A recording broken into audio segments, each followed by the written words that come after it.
Thank you, that's it. Dr. Stephen, I think you should also give yourself a pat on the back. You've done so well. So I think, okay, let me have my seat here. Please have your seat. Yes, I'm okay here. When Imam My God was talking about ST, Oshe ST, I'm sure a lot of us are aware of ST in those days.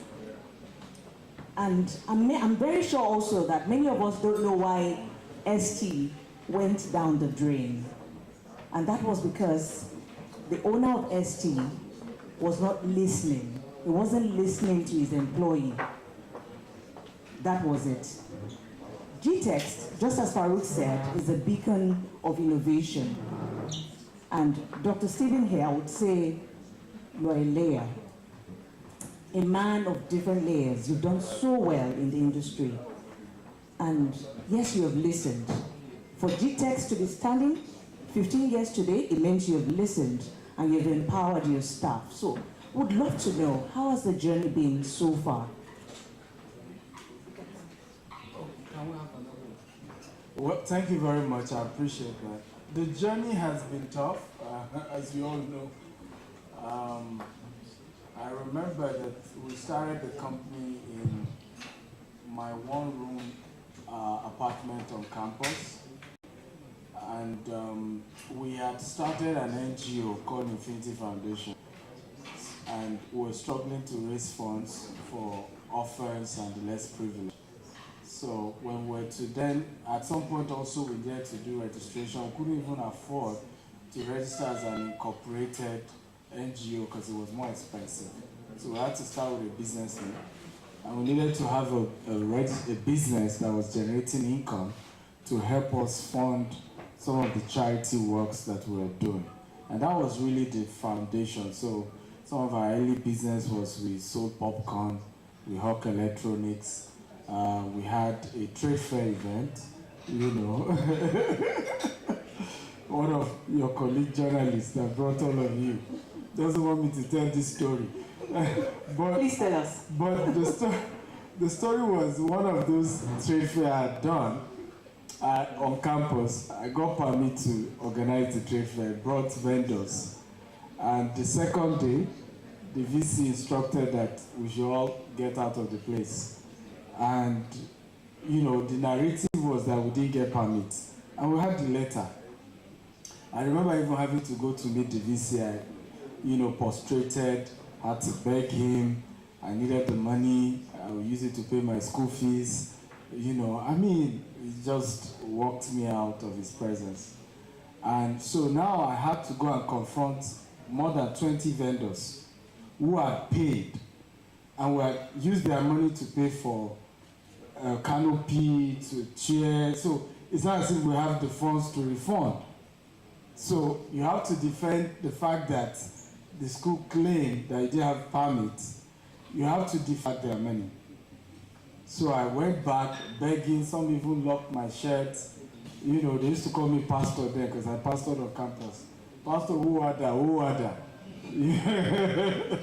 So I had to appeal, and then, you know, she was like a PA or some sort to me then. She was watching the whole drama, begged them, promised that when I do the next trade fair, I will allow them come, and they don't need to pay and all of those stuff. So on our way back home, she looked at me and said, let's face reality, you're not wired for business. You know. And she said it out of a good heart. She said, business is for sharks. You obviously are not a shark. You know, and it's either you eat someone or they eat you. And she didn't know how powerful that word was. It really hurt me badly.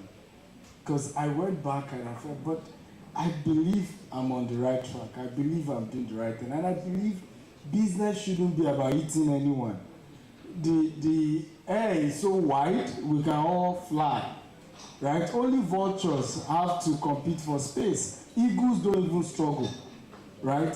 And I'm happy that I've proven that fact 15 years later, that you can be good and you can do business and you can thrive. And I don't need to be an evil person, like she was saying, to succeed in business. But we've been through a lot. I'm actually glad that person said that thing to you. Yeah. Because that must have been what triggered you to go global, to go local. I'm not sure. Now. That was depressing. Anyways, you must have had challenges. And with that word, I mean, somebody locking your shirt, you didn't think of quitting? Or did you at any point think of quitting? Well, I do that probably every week up to now. Right? I mean, I say this, one of the things I try to do is to be as honest as possible, particularly because I know that over time I have over 1 million followers now, and I've become some form of, my older brother says, whether you like it or not, you are like the Nigerian dream for a lot of Africans. You know, and I didn't even realize how powerful that was until when I went to Kenya, and how much a lot of the Kenyans know me, and some have read my books, and were saying the same thing, that you know, we're happy to relate with somebody who made it not from politics, not from government contracts, but from ground up, and we're cited. But it's important to know that thought of quitting is a regular occurrence.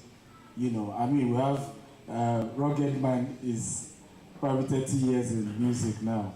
Quitting music, I'm sure, is probably a regular occurrence in his heart. So the fact that you feel like quitting does not mean you're abnormal, right? But 15 years of your life, you're just struggling. A lot of people didn't know that for the first 15 years of Dangote, and they teach this in Lagos Business School, the Dangote group wasn't really doing well, right? They were really struggling, right? But at, I think the 16th year, it just was an exponential growth. So keep pushing, don't give up in that sitting phase where things look a bit bad. My last point is, do not give up on Nigeria, right? Do not give up. I have businesses in different countries of the world. I've not been in Nigeria for the last 6 months. I so miss Nigeria. I miss everything. I miss the dysfunctionality of Nigeria. I miss I miss the fact that I can even say, do you know who I am? Because there are countries you can't even do that, right? You can't even, and you can ask your colleagues who are in diaspora, there are countries you can't even do that, right? Somebody slap a policeman, who dash your monkey banana, right? You can only do that in Nigeria, your own country. Because even in America, if you do that, the policeman will just shoot you by mistake, right? By mistake. And then, but you'll be dead by the time they are protesting. So the reality is that I know there are challenges in this country, but it's still your country, right? You have a lot of rights. You can shout, right? We are now doing, by the way, Shokuti is a fantastic guy. I mean, I hosted him on my TV show. Great guy. If you meet him, forget what you see on social media. Really great guy. I think he deserves, you know, fair hearing and not all this dragging. But it's important to know that this is your country. If anything happens, even when you are guilty, they can still say free Shokuti, free Steve Akitayo, because it's your country. There are some countries you misbehave, you disappear, right? You will just disappear. Nobody will hear of you again. So this is your home. Tell your neighbor, this is my home. Come on, tell your neighbor, now tap them. This is my home. No shaking. Nobody's chasing me out here. This is my country, and we will make it here. You know, there's that statement that say, all die now. And honestly, I will tell you this, if there's one word you should take home, take that word home. It was when I decided that all die, now die. This country, we go make up. That was when we started shifting. And if you make up your mind that way as well, the doors will open. The big men that used to close their door, now they are the one reaching me. Right? I remember one day a top billionaire in this country sent me a DM. And when he sent the DM, I had to scroll up. I've sent him several messages. Several. And you know, the first thing was, apologies. I'm just seeing the messages, and he now needed a favor. You know, and then be humble. Immediately, sir, consider it done. right? Be humble. Some of you say, when I was small and I needed your help, did you help me? Now you are coming to. Don't be petty, right? Be humble, be grateful, and be forgiving. God bless you all. Let's give him a round of applause. The take home, we must keep pushing as Nigerians, and we shouldn't give up on Nigeria. Thank you so much, Dr. Stephen Akitayo. Thank you so much for having us and listening to us. My name is Yemisi Landredo. Thank you.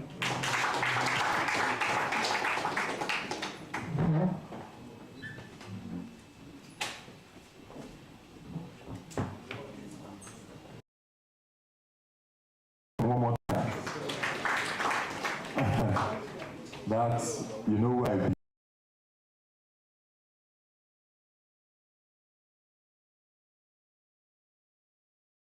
Jackpot, because by the time we travel, and I'm sure Rugged Man in the building, by the way, let's put our hands together for Rugged Man. Person like this, so I know say you know feel jackpot. I know this is your same story too. By the time we don't come up for Nigeria, don't they reach like 10 days? Your body go do something. Because see, I used to tell my wife, but now that I heard somebody else say it, I can say it.